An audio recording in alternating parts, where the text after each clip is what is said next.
แล้วพี่ซื้อลำนี้มาทำไมครับ เห็นข้างหน้าตรงนี้มันโล่งๆ ก็เลยอยากหาได้มาตั้งเพื่อนเวลาเขามีดื่มกันนิดหน่อยแล้วเขาขับรถไม่ไหวน อนนี่ เขานอนนี่ เอาเหรอ เราจะขึ้นแบบนักบิน ปกตินักบินเขาไม่ใส่แตะมานะครับทุกคนแต่วันนี้เรารีแลกซ์ เหยียบเบาะได้เลยครับ อุ้ยเหี้ยรองเท้าหลุด ไปบินกันครับเอ้ย ยกมือไหว้ยัง ยังเลยครับพี่ 3 ลำอันนี้ที่เราเดินดูเนี่ย private collection ที่ประเมินค่าไม่ได้ ถ้าไม่ชอบก็คงไม่มีถึงขนาดนี้ ที่นี่หาดูที่ไหนไม่ได้อีกแล้ว คนที่ชื่นชอบเครื่องบินหลายๆคนเนี่ยแน่นอนเลยว่าใฝ่ฝันที่อยากจะมี แต่จะเป็นอย่างไรนั้น เดี๋ยวเราไปเจอเจ้าของบ้านกันก่อนครับ สวัสดีครับ สวัสดีครับ ยินดีต้อนรับครับ แนะนำครับก็เจอกันในหลาย EP แล้วคนที่อยู่เบื้องหลังช่วยผมอุ้มเครื่องบินต่างๆนานา ลูกมือ นะครับ ลูกมือ เข้ามาในวงการเครื่องบินเล็กนี่กี่ปีแล้วนะพี่ 30 ปีได้ครับ แล้วทำไมชอบเครื่องบินมาก พอดีพ่อเป็นทหารอากาศเหมือนกับปลูกฝังเรามาตั้งแต่เด็ก เห็น อืม เครื่องบินมันบินได้ยังไงเราก็สงสัยแล้วก็ศึกษามาตลอดก็เลยสนใจเรื่องเครื่องบิน ผมเนี่ยได้เคยมาเห็นที่บ้านหลังนี้แล้วครั้งหนึ่งแต่กลับมาวันนี้อีกเนี่ยไม่ค่อยแน่ใจว่าทำไมมันเหมือนมันมีเยอะขึ้นกว่าเดิมด้วยวันนี้เรามีเครื่องบินอยู่จำนับไม่ถูกนะ3-4 ลำซึ่งเป็นทั้งเครื่องบินจำลอง และเป็นเครื่องบินจริง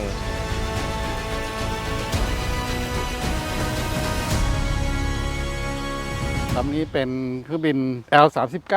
อาบาทอสมีโอกาสมีก็เลยจับจอง แล้วก็เอามาตั้งไว้ดู พอเราตื่นเช้ามา เราไม่ต้องไปดูเครื่องบินที่อื่นก็ดูที่บ้านเรานี่แหละครับ ไม่ต้องเสียค่าเดินทาง ซึ่งมันคือเครื่องบินจริง เป็นเครื่องบินจริง ๆ ขอ ครั ง บ กองทัพอากาศไทย ใช่ครับ L39 Albatross เป็นเครื่องบินขับไล่โจมตีขนาดเบา เครื่องบิน L39 รุ่นแรกเนี่ยรุ่นต้นแบบได้บินขึ้นครั้งแรกวันที่ 4 พฤศจิกายน ปีคศ 1969 ประจำการในกองทัพอากาศเช็กโกในปีคศ 1974 หลังจากนั้นมาเครื่องบิน L39 เนี่ยเป็นเครื่องบินเจ็ตฝึกมาตรฐานสำหรับกองทัพอากาศในกลุ่มประเทศกติกาสนธิสัญญาวอซอถูกพัฒนามาจาก Aero L29 Delphin ให้แรงขับ 1,720 กิโลกรัมต่อเครื่อง กระเป๋อจรวดขนาด 57 มิล กระเป๋อละ 16 นัดจำนวน 2 กระเป๋อและลูกระเบิดขนาดต่างๆ ที่ใต้ปีกจำนวน 4 อัน รวมเป็นน้ำหนัก 1,100 กิโลกรัม ในช่วงทศวรรษที่ 1990 ภายหลังจากการสลายตัวสหภาพโซเวียตได้ไม่นาน ได้ทำการปรับปรุงเครื่องบิน L39 นี้ให้มีทันสมัยมากขึ้น โดยทำการเลือกใช้เครื่องยนต์ระบบภายในเครื่องบินและระบบขีปนาวุธจากกลุ่มประเทศตะวันตกแทนระบบเดิมที่เคยใช้กับกลุ่มสหภาพโซเวียตหลังจากนั้นไม่นาน L39ZA ART รุ่นนี้ก็ได้เข้ามาประจำการในกองทัพอากาศไทยที่ศักดิ์เรามาพร้อมกับขาตั้งไม่ใช่ขาตั้งเครื่องบินนะครับเป็นบันได เดี๋ยวจะพาขึ้นไปดูภายใน ลำนี้ถามก่อนว่าเราได้มากี่ปีครับ น่าจะประมาณ 7 ปีได้แล้วครับ ผมจะพยายามอนุรักษ์ไว้ คือไม่พยายามทำอะไรที่มันนอกเหนือจากที่มันแต่งเติมอะไรที่มันเพี้ยนผิดรูปหรืออะไรอย่างเงี้ยนะครับ เก็บไว้แบบสภาพเดิมๆ เวลาเราขนส่งต้องถอดปีกไหมครับ ต้องถอดปีกครับ ปีกกับลำตัวนี่ถอดได้ครับ อืม เหมือนเราเล่นเครื่องบินเล็กเลยครับ เดี๋ยวจะให้คุณเป้แท็กซี่ที่สนามเครื่องบินเล็ก อืม มีโปรเจกต์ไว้อยู่แล้ว ถ้าวันไหนถึงยอด 1 ล้าน Subscribe เมื่อไหร่เนี่ย เดี๋ยวจะแท็กซี่นะ ครับ โดยใช้เครื่องยนต์เบนซิน เดี๋ยวให้นั่งกับคุณไพบูลย์2 คน เอาละครับท่านผู้ชมครับ อืม ตอนนี้ก็อยากรู้แล้วว่าลำเนี้ยมันเป็นลำจริงหรือเปล่า เดี๋ยวจะปีนดูให้ทั่วเลยว่าเป็นลำของจริงหรือไม่อ่ะตามมาดูเลยครับผม ไม่ได้ขึ้นนานแล้วครับ โอเคครับ มันก็จะมีขั้นตอนในการเปิดด้วย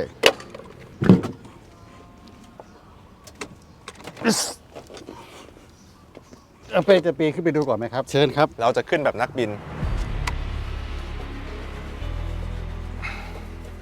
ปกตินักบินเขาไม่ใส่แตะมานะครับทุกคนแต่วันนี้เรารีแลกซ์ เหยียบเบาะได้เลยครับ อุ้ยเหี้ยรองเท้าหลุด ขอบคุณครับ เอาดีกว่าพี่ ครับนี่เป็นเหตุผลที่เขาต้องใช้รองเท้าผ้าใบกันนะทุกคน โอ้โห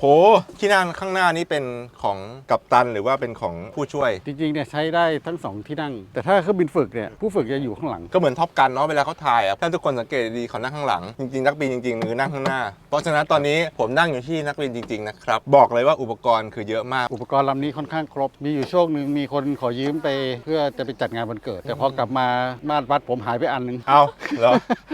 ผมเพิ่งเห็นว่าเนี่ยจริง ๆ มันเต็ม นี่อันนี้ แอร์รอนไม่ทำงานใช่ไหม ยังไม่ทำอะครับยังไม่ได้ลิงก์เลยเพราะว่าแค่ประกอบเป็นลำไว้ ที่นั่งมันดีดตัวได้ไหมครับ ตอนนี้มันดีดไม่ได้แล้ว อือฮึ แต่ถ้าเป็นของจริงเนี่ยมันเป็นเก้าอี้ที่เซฟตี้ที่สุดในเวลาเครื่องบินลบเครื่องบินในพ่น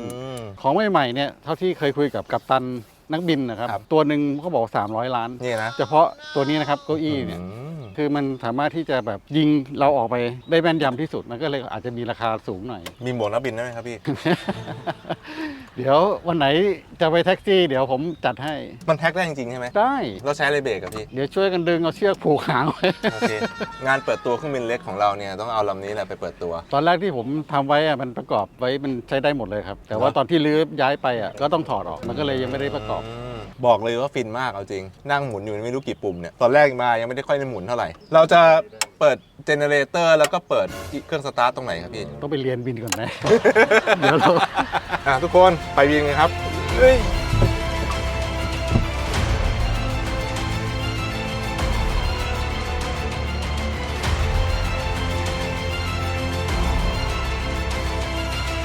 ภายในอะไรมันก็ค่อนข้างครบไม่เป็นอุปกรณ์ช่วยในการบินนะครับ เป็นพวกเรดาร์พวกอะไรพวกนี้นะครับ แบตเตอรี่วิทยุอุปกรณ์สื่อสาร ถ้าบางรุ่นก็จะมีที่เก็บอาวุธปืน ถ้าสมมติว่าจะต้องไปลบแล้วเลยอย่างเงี้ยนะครับบ่งบอกถึงการที่ไม่ค่อยได้เปิด มีเพชเชอร์มีแรงดันลม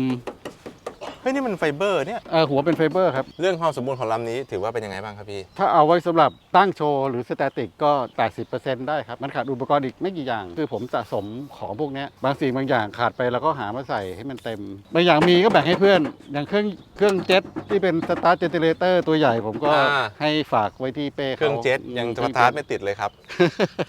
ยังหาวิธีอยู่เลยครับ เอาละครับ นี่คือ L39 เราก็ดูแล้วอันนี้มาค่อนข้างครบแล้วเราไปดูอย่างอื่นดีกว่าครับ เป็นเครื่องบินใบพัดเป็นนอร์แมทมันก็กึ่งลำเลียง ธุรการขนคนได้ประมาณ 6-7 ที่นั่งอะไรอย่างเงี้ย แล้วจะเล่าให้ฟังนะเครื่องบินนอร์แมทเป็นอย่างไรเครื่องบินนอร์แมท2ลำแรกเนี่ยได้บินจากประเทศออสเตรเลียซึ่งเป็นประเทศผู้ผลิตเลยนะมาถึงประเทศไทยและถูกนำเข้าบรรจุในฝูงบิน 402 ได้รับการดัดแปลงจากเครื่องบินลำเลียงเป็นเครื่องบินโจมตีติดอาวุธด้วยปืนใหญ่อากาศขนาด 20 มิลลิเมตรนอร์แมทมีฉายาว่าแวมไพร์จึงได้ถือกำเนิดขึ้นมาณตั้งแต่วันนั้น และได้สานต่อภารกิจของสปูกี้เรื่อยมาและในปี 2530 ได้ปฏิบัติการร่วมรบกำลังภาคพื้นยุทธการดอยภูคาใครทันบ้างก็บอกทีนะครับพศ 2530 ได้ทำการดัดแปลงเครื่องบินนอร์แมทเป็นเครื่องบินลำเลียงประเภทบล9รับส่งบุคคลสำคัญเป็นเครื่องบินลำเลียงส่งกับทางอากาศสายการแพทย์และได้โอนย้ายไปบรรจุที่ฝูงบิน 605 กองบิน 6 ดอนเมืองเพื่อดัดแปลงเป็นเครื่องบินลาดตระเวนถ่ายภาพทางอากาศบตล9พศ 2535 ได้เริ่มทำการดัดแปลงเครื่องบินนอร์แมทใช้ในภารกิจฝนหลวงนอร์แมทเครื่องยนต์ 250B 17C ชนิดโทรโบพอปจำนวน 2 เครื่อง บางทีเราได้มาสภาพแบบเนี้ยเราก็มาหาอะไรใส่ให้มันเต็มมันก็เป็นเหมือนกิจกรรมหนึ่งยามว่างอย่างหัวมามันก็มีบุบมีรอย มีตำหนิต้องมาซ่อมเอาน่าจะมาจากการขนย้ายอะครับ นี่มันก็เป็นไฟเบอร์นะเนี่ย ไฟเบอร์ครับก็เป็นฝาเปิดสองข้าง แต่พวกนี้มันซ่อมไม่ยากแต่งานไฟเบอร์อะไรเราก็ทำเป็นกันอยู่ เราก็ ย ไม่ได้ทำให้มันแข็งแรงบินได้อยู่แล้ว ใช่ครับ ทำอะไรยังไงก็ได้ บางทีก็เป็นห้องนอนของพวกเพื่อนฝูงเวลามาบ้านเวลาเขามีดื่มกันนิดหน่อยแล้วเขาขับรถไม่ไหวน อนนี่ เขาก็นอนนี่ เอาเหรอ นอนได้หมดเหรอครับ ไหนไปดูซิว่ามีแอร์เปล่า แต่ว่ายังไม่ได้ทำไง อ๋อ ยังไม่ได้ทำ เมื่อก่อนเขาเคยมาขอนอนในฮอในอะไรอย่างเงี้ย เวลาเขาเมาแล้วเขาก็นอนตรงไหนก็ได้ครับ อ๋อ ใช่ทุกคน เขาไปเลือกที่ อ่า ใช่ไหมเราก็มี อ๋อ ที่รับรองให้เพื่อนซะหน่อยอะไรอย่างเงี้ย โอเค อันนี้คือตั้งใจไว้อย่างนั้น พี่ได้มากี่ปีแล้วครับเนี่ย อันนี้ประมาณปีกว่าๆครับ ใช่ไหมเพราะก่อนหน้านี้มันไม่มีผมมา ใช่ครับ คือมันเพิ่งปลดประจำการออกมา ของที่จะออกจากกองทัพได้หรืออะไรอย่างเงี้ยมันจะมีเวลากำหนดไว้ อ๋อ ว่าให้ออกได้เมื่อไหร่บางทีเราก็อยากได้หลายๆลำเลย แต่ว่าต้องรอเวลา การได้มาแต่ละลำเนี่ยต้องบอกเลยก่อนว่ามันจะต้องรอระยะเวลาการประมูลของภาครัฐนะ พวกนี้มีจำนวนจำกัด แล้วก็กองทัพเนี่ยทยอยออกมาประมูลเนี่ยเป็นระยะนะครับ ก็ต้องรอติดตามข่าวกับวงในสักนิดหนึ่งนะครับกว่าจะได้มาแต่ทั้งหมดที่อยู่ในนี้ถูกกฎหมายทั้งหมดนะครับ ผมก็เป็นคนชอบเครื่องบินใบพัดเป้ก็ชอบเครื่องบินเจ็ตพอดีลำนี้เป็นใบพัดแล้วมี2เครื่องยนต์ อืม มันก็ตรงกับใจเรา ว่าวันหนึ่งเราจะทำให้มันใบพัดมันหมุนได้ทำสีให้สวยเอาไว้ดูเล่นเอาไว้อย่างที่บอกอ่ะเผื่อเพื่อนฝูงมานั่งเล่นนั่งอะไรก็เป็นที่นั่งเล่นอีกพักผ่อนอีกที่นึงตอนนี้มันคือเพิ่งมาได้มาประมาณปีกว่าๆมันก็ยังไม่ได้เริ่มต้น ยังไม่ได้ทำอะไรมาก ทำอะไรมาก นคบ ใช่ นั่นก็คือนอร์แมทนะครับทุกคนเอาละต่อไป ที่คนเรียก ขานกันก็คือฮิวอี้เหรอครับ ฮิวอี้คอปเตอร์ลำนี้นะครับ UH-1 หรือที่เราเรียกว่าฮิวอี้เป็นเฮลิคอปเตอร์ทางการทหารที่มี1เครื่องยนต์ใบพัดหลัก2ใบใบพัดหาง2ใบสร้างขึ้นโดยเบลเฮลิคอปเตอร์ให้กับกองทัพสหรัฐที่ต้องการเฮลิคอปเตอร์สำหรับขนส่งผู้บาดเจ็บในปีพ.ศ. 2495 UH-1 เป็นเฮลิคอปเตอร์เครื่องยนต์กังหันรุ่นแรกที่เข้าสู่กระบวนการผลิตให้กับกองทัพสหรัฐการรบครั้งแรกของ UH-1 ของกองทัพสหรัฐคือสงครามเวียดนามด้วยชื่อเดิมคือ HU-1 ทำให้มันได้มีชื่อเล่นว่า QE นั่นเองพ.ศ. 2505 มันก็เปลี่ยนไปใช้ชื่อ UH-1 แต่คำว่า QE ยังคงใช้กันอยู่โดยทั่วไปมี UH-1 อยู่ประมาณ 7,000 ลำที่ร่วมรบในสงครามเวียดนามเครื่องยนต์เทอร์โบชาร์ปไลคัมบิง T53L13B ให้กำลัง 1,400 แรงม้า 820 กิโลวัตต์ ความเร็วสูงสุด 135 ไมล์ หรือ 217 กิโลเมตรต่อชั่วโมง เพดานบิน 19,390 ฟุต ระบบอาวุธปืนกล M60 7.62 มิลลิเมตร 2 กระบอก ปืน GAU 17A เกาติ้ง.50 2 กระบอก กระเป๋าจรวดไฮด้า 70 มิลลิเมตร เป็นอากาศยานที่เข้าร่วมรบและผ่านสมรภูมิจำนวนมาก โดยเฉพาะในช่วงที่ประเทศไทยกำลังทำการรบกับพรรคคอมมิวนิสต์และการปะทะตามแนวเขตชายแดนต่างๆ เป็นเฮลิคอปเตอร์สมัยสงครามเวียดนามช่วงนั้น มาคู่กับ F4 ใช่ครับ ยุคนั้นเลยครับทหารอเมริกันเวลากลับจากเวียดนามไปแล้วไม่ได้เอากลับหรือไม่ก็เอามาให้กองทัพไทยไปใช้ครับก็มีจำนวนพอสมควร แต่ลำนี้ก็สมบูรณ์มีเครื่องมีอะไรครบแผงหน้าปัดครบ มีเครื่องด้วยเหรอครับ มีครับเครื่องก็เป็นเครื่องเจ็ตนะครับมีของครบ แต่ว่ายังไม่ได้จัดแต่งมันเครื่องก็อยู่บนนี้แหละครับมีเครื่องมีอุปกรณ์ครบเลยหน้าปัดนักบินอะไรก็ครบหมด ฮอนี่มันดีดตัวไม่ได้เนาะ ขอดีดไม่ได้ครับ ขออนุญาตนะครับ อันนี้ต่อลิงก์ไว้หมดเลยครับ จริงเหรอ โยกได้อะไรได้ครับ ขยับไหมเนี่ย เหมือนลัดเดอร์เหรอครับ ลัดเดอร์เนี่ยนะนี่ขยับไหมครับโอ้โห สมบูรณ์ครับลำนี้สมบูรณ์มาก โอเคทุกคนผมจะไปทำงานแล้วนะครับ ตั้งแต่ผมเริ่มสะสมเครื่องบินน่ะคือมันเป็นเส้นทางบินที่เปลี่ยนไปของเครื่องบินเฮลิคอปเตอร์เขาจะบินผ่านที่บ้าน เมื่อก่อนเขาจะบินไปทางนู้นนะครับเส้นเรียบมอเตอร์เวย์พอรู้ว่าเราเก็บเครื่องบินเนี่ยเขาเหมือนกับว่าเป็นจุดเช็คพอยต์อ่ะคือเวลาบินผ่านเนี่ยเขาก็จะสังเกตเห็นถึงจุดนี้แล้วอะไรอย่างเงี้ยยกมือไหว้ยัง เลยครับพี่ ไม่ทันแล้ว ไม่ทันแล้วครับ3ลำมานี่ที่เราเดินดูเนี่ย private collection ที่ประเมินค่าไม่ได้ ถ้าไม่ชอบก็คงไม่มีถึงขนาดนี้ เดี๋ยวเราจะพาเข้าไปดู collection รถยนต์ส่วนตัวอีกเล็กน้อยนะครับไปดูกันครับ ครับเชิญครับ นี่คือโรงรถไว้สำหรับ ก็เอาไว้ทำรถทำเครื่องบินแหละครับรถที่ใช้งานที่บ้าน มีกี่คันครับเนี่ย ลองนับดูพอดีว่าผมเป็นคนชอบรถฮัมเมอร์ว่าจะสะสมให้มันครบรุ่นอะไรแค่นั้นเอง